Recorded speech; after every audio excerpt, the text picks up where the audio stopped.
여의도민션 구독자 여러분 안녕하십니까? 예, 계속해서 일본 얘기를 하고 있는데 뭐 연애 성문화부터 또 종교 얘기, 뭐 M&A 얘기까지 지난 시간 했는데 네 번째 얘기 해주시기로 하셨잖아요. 결국 무슨 얘기를 하시려고 그런 거예요? 우리나라에 너무 좋은 기회 요인들이 많다. 일본을 보니까 우리가 이제 또 한 번 일본을 딛고 일어설 수 있는 천재일우의 기회들이 많은 것 같아. 일단 첫 번째로 얘기할 거는 M&A를 가지고 얘기를 해보자. 우리나라 반도체 만들 때 많은 부분 어디에 의존한다? 일본 소부장 기업에 많이 의존했죠. 그렇지. 그래서 일본이 지난번에 뭐 소재 부품과 관련돼서 뭐 안 주겠다고 하면서 한번 핏대 세운 적 있었잖아. 네, 그렇죠. 물론 우리도 아무 일 없었어. 네. 하지만 좀 번거로운 점들은 몇 개 있었지. 네. 그렇지만 그런 엄포를 한두 번 놓을 수 있을 수 있다. 이런 착각까지 할 만큼 분명 기술력은 있잖아. 그런데 그 소부장 기업들, 그 내노란 소부장 기업들이 매물로 쏟아지는 거야. 그런데 그 매물로 쏟아지는 그 회사들을 인수할 회사들, 사실 일본 내부에 있거나 그 밖에 있는 곳들은 제조 좀 할 줄 아는 나라들만 인수를 할 만하거든. 그럼 어디겠어? 우리나라죠. 우리나라야. 또 지리적으로 또 굉장히 가깝잖아요. 네. 그리고 일본에 이번에 가서 내가 만나봤던 사람들, 그리고 그걸 기반으로 자료조사를 해봤더니 M&A를 사모펀드라든가 아니면 이런 기업 사냥꾼이라고 나쁘게 표현하면 이런 사람들이 하잖아. 그리고 이 기업들 내가 다 조각 맞춰서 괜찮은 예쁜 회사로 만들어 놨는데 이거 누구한테 팔지? 이 사람들은 직접 경영할 생각이 없는 사람들이니까 팔 때 누구한테 팔겠어? 이 회사에서 만든 물건을 직접 완성 제품을 만드는 회사? 달리 말하면 이 회사에서 만드는 물건을 사가는 회사들이지. 그렇죠. 그렇지. 사가서 만드는 거니까. 그래서 이 회사에서 그동안 만든 물건을 누가 사갔어? 봤더니 리스트에 대부분 한국 기업들이 후보군 중에 있는 거야. 그래서 우리가 지난 뭐 정권 때부터 지금 정권까지 계속해서 우리나라의 취약 부분이라고 할 수 있는 소재 부품 기계 장치 이거 좀 육성해보자 해서 나름대로 육성된 파트도 있고 아직 한참 멀었다는 파트가 있잖아. 쉽게 떠오면 되겠더라고. 그리고 그 일본의 금융 그 IT 이런 쪽에 있는 아이들은 MZ 세대나 그거보다 약간 위에 있는 이 사람들이 어떻게 보면 글로벌 자본가와 똑같은 마인드를 가지고 있어. 돈에는 국적이 없다. 이걸 굳이 뭐 국위선양, 조국 근대화 반드시 이건 우리 일본의 중요 기술이니 일본 내부에만 판매해야 된다? 기술 유출이니 뭐 이런 없어. 그래서 한국에게 천재일우의 기회가 또 왔구나. 이런 생각이 든 거야. 그래서 나는 이 사실을 좀 알리고 싶어서 사실 이렇게 일본을 화두로 잡은 게 하나 있고 그래서 일본 기업을 우리가 지금부터 적극적으로 찾아서 떠와야 되는데 언젠가부턴가 우리가 조금 발달되기 시작하다 보니 일본을 무시하고 제꼈고 그러다 보니까 관심이 너무 덜한 것 같아. 그래서 지금 일본에 대한 관심을 많이 두셔야 된다고 말씀드리고 싶고 그다음 두 번째가 있어. 딱 봐도 적응 못했구나 얘네들. 그래서 젊은 애들이 연애도 포기해서 이런 독특한 연애관도 생기고 그 다음에 또 저기 나이 드신 분들이 너무 이제 의지할 데도 없을 만큼 쇠락해져서 종교의 몸을 의탁하고 이런 일들이 생기는구나. 그러면 일본 정부는 이걸 좌시하고만 있을까? 아니 나름 뭐 대책을 마련하고 있지 않을까요? 그럼 뭐래도 해보자라는 생각이 계속 있는 거야. 아직도 매뉴얼 만들고 있는 거 아니에요? 그것도 있지. 그것도 있어. 그런데 도저히 그 매뉴얼만 가지고 이제 해결이 안 되니 어떤 생각을 갖게 되냐면 일본도 스타트업 생태계를 적극 활성화시켜 보자는 거야. 왜? IT도 해보고 우리도 인공지능도 해보고 뭘 해봐야지 이 제조 계속 답 없는 것들 아니면 점점 쇠락해가는 것들 이걸 지켜만 볼 수 있느냐 해서 지금 적극적으로 어떤 뭐랄까 문물을 받아들이는 듯한 그런 걸 적극적으로 해. 그런데 이게 또 우리나라에게 기회가 돼. 대표적으로 뭐냐? 일본에는 IT의 어떤 능수능란한 젊은이들 또는 그런 산업 생태계 없잖아. 그렇죠. 그런데 정부에서는 그걸 해보겠다고 뭘 하기 시작한다? 돈을 지원하기 시작해. 여기서 이런 거 해보시겠다고요? 그럼 지원금 좀 드릴까요? 돈 좀 드릴까요? 이렇게 되는 거거든. 그래서 한국의 스타트업들 중에서 요즘 일본으로 대거 많이 넘어갔어. 일본 내부의 청년들은 그런 거 할 줄도 모르고, 왜? 매뉴얼에 의존하는, 누가 명령을 내려주고 매뉴얼을 줘야 움직이는 애들인데, 창업이라는 게 뭐고 스타트업이라는 게 뭐야? 처음 가보는 거 가는 거잖아요. 그렇지. 그런데 그걸 어떻게 하냐고. 아주 좀 과하게 표현하면. 그렇죠. 그래서 요즘 한국의 스타트업들, 예전에는 그럼에도 불구하고 외국 기업들 안 받아줬거든, 일본에선. 근데 이제 점점 몰리니까 제발 외국에서 와서라도 스타트업을 해봐라 라고 해서 요즘 한국의 스타트업들이 일본 가서 창업 많이 해. 실제 한국에서 성공한 IT 모델 들고 일본에서 그걸 똑같이 하려고 많이 넘어가는 거예요.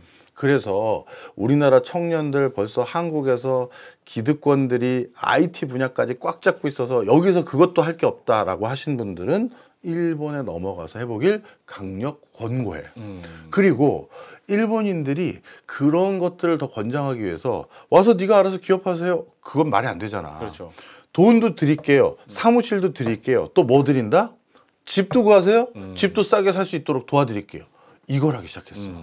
그래서 내가 이번에 일본 방문했었을 때 만난 서울대 졸업하고 한국에서 창업하다가 잘 안 풀리셔서 일본으로 건너가서 일본에서 창업하면서 지금 크게 뻗어나가고 있는 분을 만났는데 마침 요 근래 결혼을 앞두고 있어서 결혼을 했다고 들었다. 결혼을 해서 일본에서 계속 사업하면서 와이프랑 같이 생활하고 있다가 이번에 저 집도 살려고 하는 거야.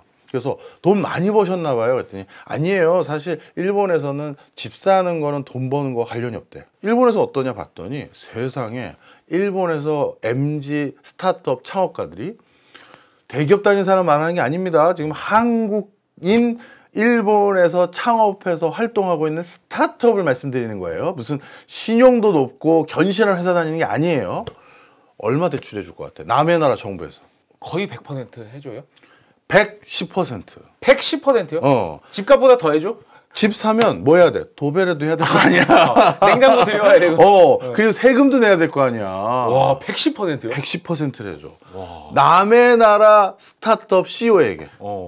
야, 대단한데요? 그렇지. 그래서 한국에서 뭔가 아이디어 기발하는데 꽃을 못 피고 있다 생각하시는 분들은 일본, 우리보다 인구도 훨씬 많고 여러 가지 혜택도 많은 일본에서 한번 기회를 펴보는 것도 방법이겠더라고. 그래서 나는 좀 더 적극적인 생각을 해봤어. 옛날에 60년대, 70년대 우리가 즐겼던 미원부터 뭐 전부 다 일본 거, 새우깡도 사실 겉표지도 똑같지. 뭐 좀 표현이 그렇지만 태권브이도 사실 네, 그렇죠. 마징가 제트하고 뭐 팬티 색깔이랑 뭐 이렇게 다 비슷하잖아요. 예. 그래서 사실 우리가 많은 걸 뭐 좀 옆에서 슬쩍 본 건 사실이잖아. 네. 슬쩍 보고 한 근데 건. 그 사실 그 일본도 미국 거 이렇게 막 맞아. 다 보고 한 거예요. 그럼. 네. 그런데 이제는 거꾸로 해도 되겠더라고. 우리가 지금 더 빠른 부분이 많아요. 그러면 예를 들어서 카카오나 네이버나 뭐 NC소프트나 아니면 또 뭐 SK나 이런 데서 청년들에게 자, 우리가 요거를 일본에서만 네가 있는 그대로 활용하겠다면 뭐 일본의 뭐 티맵이든 일본의 카카오든 예를 든 거에 다 있긴 하지만 뭐 이걸 한다면 바로 가서 할 수 있도록 길을 열어줄 테니까 가서 점령해 와 라고 해도 할 게 너무너무나 많아. 그러면 이렇게 기회의 땅인데 할 건 많은데 주의해야 될 게 있을 거 아니야. 네. 그 주의해야 될 게 뭐냐면 바로 매뉴얼이에요. 매뉴얼. 이거를 우리가 이해를 못하면 네. 가서 사업하면 다 실패해. 뭐- 한국을 보고 그리고 주변 걸 쭉 보고 많은 나라의 상황을 보고 이거 IT야 접목했더니 다른 나라에서 다 대박 나는데 우리 일본에서 일본 기업인들 몇 사람이 해보자 해서 시작했는데 의외로 대박이 안 나는 게 있어. 뭐가 있죠? 바로 대표적인 예를 하나 든 겁니다. 배달이야. 배달. 우리로 따지면 배달의 민족, 요기요, 예. 그다음에 쿠팡이츠. 예, 그렇죠. 왜 안 될 것 같아? 매뉴얼? 매뉴얼이야. 네, 매뉴얼. 무슨 소리냐? 우리나라는 뭐 배달시키면 이게 좋다라는 얘기 아닙니다. 오해하지 마세요. 자꾸 요즘 본질과 관계없는 걸로 댓글에 지적을 다시더라고. 네. 좋다는 게 아니라 우리의 문화를 말씀드리는 거예요. 우리나라는 이 배달 문화가 빨리 안착되고 잘 정착될 수 있었던 게 우리 배달하시는 분이 유연해. 예, 굉장히 순간적인 대응력도 좋고 예, 그렇죠. 그게 있어. 달리 말하면 매뉴얼대로 안 하실 때가 있어. 그렇죠. 대표적으로 빨리 배송해야 돼. 네. 왜? 내가 빨리 배송하고 다른 배송을 해야 내 수당이 올라가죠. 수당이 올라가잖아. 그러다 보니까 신호 위반 뭐뭐뭐 많이 하지. 오토바이가 차도 됐다가 사람도 되는 나라. 예. 차도로도 다니고 내가 차도로도 다니고. 버스 전용도 몇 번 봤어. 예. 아니 날개 있으면 뭐 날아다닐 판이에요. 지금. 딱 봤더니 버스가 없는 거야. 네. 싹싹 앞뒤 딱 보더니 내가 횡단보도에서 기다리고 있었거든. 네. 갑자기 버스 전용으로 윙 가더니 다음번 횡단보도에서 확 틀어서 횡단보도 건너서 인도로 가셔서 싹 건물 뒤로 빠져버리시더라고. 와, 내가 깜짝 놀랐어. 정말 빠르다. 저러니 시키면 바로 오는구나. 이게 됐거든. 예. 근데 일본은 뭐다? 매뉴얼. 신호 딱 걸리잖아? 딱 지켜. 그것도 정지선 거기 바깥에서 딱 지키고 있어. 그리고 신호 딱 바뀌면 바로 출발하면 안 되잖아. 좌우 확인하고 천천히 시동 걸어. 그러니 라이더분들이 일당이 안 나오는 거야. 이 매뉴얼 문화를 이해하지 못하면 실패하는 비즈니스도 많은 거야. 그래서 어느 나라 현지에 진출할 때는 그걸 기억해야 되는데 이 부분도 배달 같은 경우는 내가 아주 예외적인 매뉴얼화가 적용되기 어려운 아니면 매뉴얼 때문에 우리가 기업 현장에서 대응하기 어려운 부분을 예를 그냥 유머러스하게 든 거지만 이 부분에서도 우리는 일정 부분 답을 가지고 있지. 왜? 한국에서 이미 비즈니스를 해봤잖아. 그러니까 매뉴얼을 만드는데 속도감이 있겠지. 그렇죠. 안 했던 비즈니스를 처음부터 매뉴얼화 어떻게 하지? 머리 깨져. 아, 그럼요. 그런데 해봤던 거, 야, 고객이 이 요청이 있을 땐 이렇게 하고, 이 요청이 있을 땐 이렇게 하고 쫙쫙 빼줄 수가 있어. 새롭게 만드는 거하고 해봤던 거 정리하는 거하고 다르죠. 다르지. 그러다 보니까 나는 기회의 땅이라고 생각해. 그래서 우리나라 청년들, 그리고 이제 올해 참 안타깝게도 많은 우리나라 굴재 기업들에서 구조조정돼서 나오는 분들이 굉장히 많을 거거든. 그러면 본인들이 중견기업이나 스타트업에서 다시 한번 뭘 해보겠다. 그건 뭐 좋은 일인데 한국에서 제가 뭔가 기회가 없어 보입니다라는 분들은 지금이라도 일본을 살펴보고 그리고 거기에서 만약에 내가 다녔던 회사의 비즈니스 모델이 없다라고 하면 다녔었던 원래 회사에 찾아가서 일본 총판권을 나한테 달라. 내가 가서 깃발 꽂고 오겠다라고 하면 내가 보기엔 안 해줄 회사 적어도 대기업 빼고는 그렇죠. 대부분 다 해줄 거야. 그리고 그때 조심할 건 매뉴얼. 내가 이번에 일본의 매뉴얼 문화가 얼마나 대단한지 영상을 하나 그쪽 분들에게 얻어서 왔어. 네. 내가 아주 기가 막혀서 공유 드리려고 오늘 그러는데 여기다 한번 틀어드리려고 해. 네. 연결을 해놨는데 이 내용은 뭐냐면 미리 얘기를 해줄게.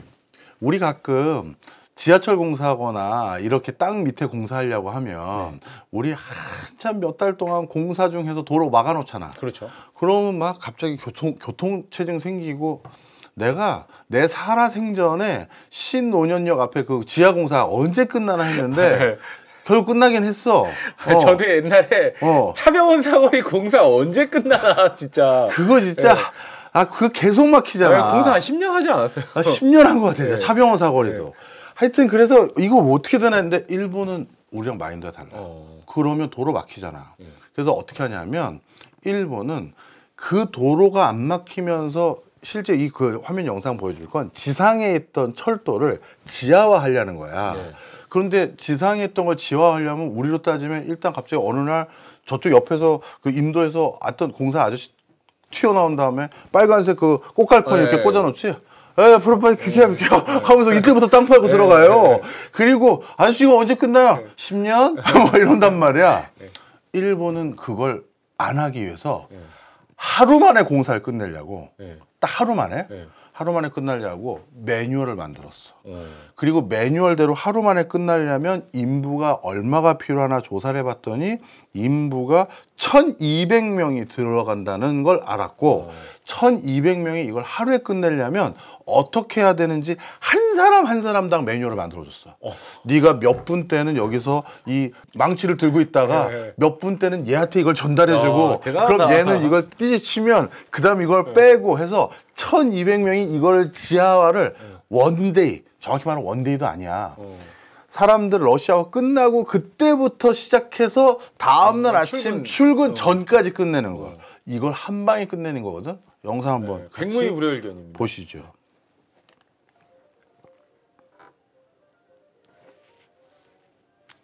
여기 도쿄 라인, 뭐 대표적으로 우리 그 번화한 도쿄의 지하철 라인이잖아. 네. 지금 이제 슬슬 이제 준비를 하는 거야. 이거 다 매뉴얼대로 하고 있는 저 거죠? 흰 장갑 봤지? 흰 장갑 끼고 전부 다 준비하고 있는 거, 모자 쓰고. 그래서 2013년 네. 3월 달에 이제 시작이 된 거야. 자, 그래서 대기했던 1200명이 옷 다 입고 준비를 해. 자, 그래서 매뉴얼을 지금 꺼낸 거지. 자기 번호도 있는데 막 D21 뭐 D20 그렇지. 뭐. 그래서 이거를 그 하루에 또 끝내는 걸 예행 연습을 어느 공터에서 다 하고 온 거야.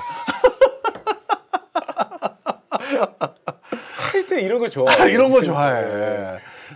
예행 이거야. 연습할 시간에 이게 지금 지상으로 가는 걸 봐서 알겠지만 없애고 이걸 지하로 바꾸는 거야. 이렇게 하겠다. 예행 연습할 시간에 그냥 공사하면 안 돼요? 내 얘기가 그거야.